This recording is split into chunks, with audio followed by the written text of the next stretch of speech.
اللہ تعالیٰ کو اپنے نیک بندوں سے کتنی محبت ہے، کس طرح اللہ تعالیٰ نے آٹو پر سلامتی کی دعا جو ہے وہ سب چلائی ہوئی ہے. کتنے لوگ نماز پڑھ رہے ہیں اور دعا کرتے ہیں. اور دیکھیں نا اللہ تعالیٰ نے بندوبست کیا ہوا ہے کہ ہم نیک بننے کی کوشش کریں. نیک بننے سے جو برکت، جو روحانیت نصیب ہوتی ہے، یہ خاص سلامتی، رحمت و سکون اللہ سبحانہ تعالیٰ کے ذکر سے جڑی ہوئی ہے. تو نیک بن کر ہم قبر میں بھی چلے جائیں نا، دیکھیں نماز میں دعا کا سلسلہ چلتا رہے گا. تو عباد اللہ الصالحین، اللہ تعالیٰ ہمیں اس میں شامل فرما لے، آمین. اور آخر میں پھر گواہی دینی ہے. اشہد ان لا الہ الا اللہ، میں گواہی دیتا ہوں کہ نہیں کوئی معبود سوائے اللہ کی. میری گفتگو، میرا عمل بتاتا ہے کہ میں اللہ سبحانہ و تعالیٰ پر ایمان لاتا ہوں. وہی خالق ہے، مالک ہے، رازق ہے، تمام کائنات کا حاکم ہے.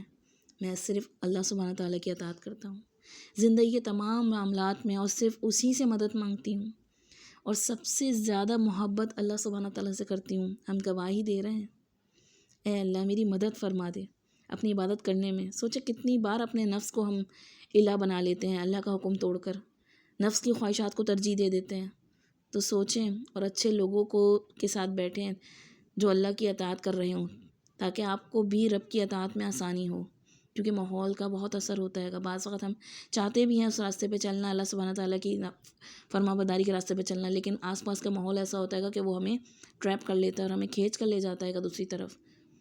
تو اللہ کو الہ بنانا ہے گا، اسی کی اطاعت کرنی ہے گی، اور اس کی نافرمانی میں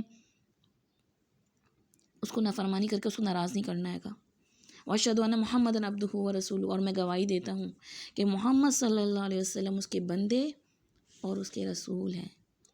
یعنی پھر میری گفتگو اور میرا عمل بتاتا ہے کہ میں بلا چوں چرا مانتا ہوں قرآن و حدیث کی تعلیمات کو، اور صحیح اور غلط کا فرق بتائے گی قرآن و حدیث. میں اسی کو کسوٹی بناتا ہوں اپنی زندگی میں. یہی میرے لیے فرقان ہے. حق اور باطل میں فرق کرنے والی یہی چیزیں ہیں گی.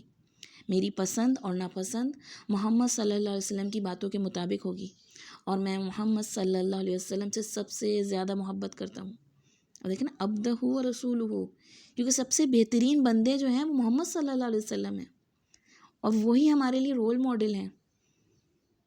تو ہمیں کیسا ہونا چاہیے؟ ہمیں بھی اللہ کا بندہ بننا ہے نا. ہمیں اللہ کے بندہ بننے کے لیے تو اس دنیا میں بھیجا گا. وما خلقت الجن والانس الا لیعبدون، نہیں میں نے پیدا کیا جن و انس کو مگر اپنی عبادت کرنے کے لیے. لیعبدون، اپنی بندگی کرنے کے لیے، کہ اللہ کے بندے بن کے رہو اس زمین پہ. اور خاص طور پہ آپ دیکھیں یہاں پہ اشہدو کیوں آیا؟ خالی لا الہ الا اللہ بھی آ سکتا تھا، محمد رسول اللہ بھی آ سکتا تھا. اشہدو، گواہی دیتا ہوں، اس لیے کہ قرآن میں اللہ نے حکم دیا کہ ہم امت مسلمہ لوگوں پر گواہ ہیں، یہ بتانے کے لیے کہ اسلام کیا ہے اور محمد صلی اللہ علیہ وسلم کون ہے. دوسرے لوگوں کو بھی اللہ اور اس کے رسول کی پہچان کرانی ہے ہم نے. اتنا امپورٹنٹ ہے یہ کہ ہر اذان میں اشہد لا الہ الا اللہ، اشہد ان محمد رسول اللہ رکھا گیا ہے. تو ہماری زندگی اس بات کی گواہی دے کہ ہم اس رب کے بندے نظر آئیں اور محمد صلی اللہ علیہ وسلم کی امتی نظر آئیں. آپ صلی اللہ علیہ وسلم کی سنت ہمیں ہر دل عزیز ہو. میں ویسی دکھوں جیسے اللہ اور اس کے رسول نے بتایا ہے، جیسا اللہ تعالیٰ کو پسند ہے، ویسی نہیں جو آج فیشن میں ان ہے. مجھے گواہی دینی ہے کہ میں واقعی میں اللہ کو اپنا الہ مانتی ہوں، اس کے آگے سرنڈر کرتی ہوں اپنی تمام خواہشات کو، اور اسی کی رضا میرے لیے سب سے زیادہ مقدم ہے. اور رسول اللہ صلی اللہ علیہ وسلم کو ہی میں رول ماڈل سمجھتی ہوں، اور ان کے صحابہ اکرام رضی اللہ تعالیٰ اجمعین ہی ہمارے اصل میں ہیروز ہیں.